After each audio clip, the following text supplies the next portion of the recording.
car. Have a listen. Oh my gosh, I'm so excited about this.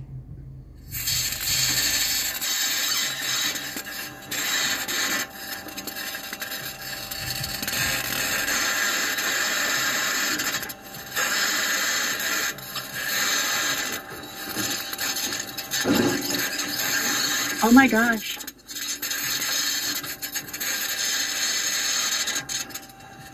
They took the Oldsmobile I drove in high school up there.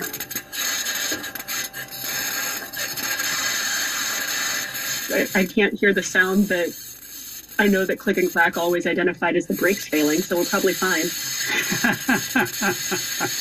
Yeah, I'm not sure NASA knows what all the sounds are. They were saying they knew what most of them are, but not all of them. You know? That sounds about right.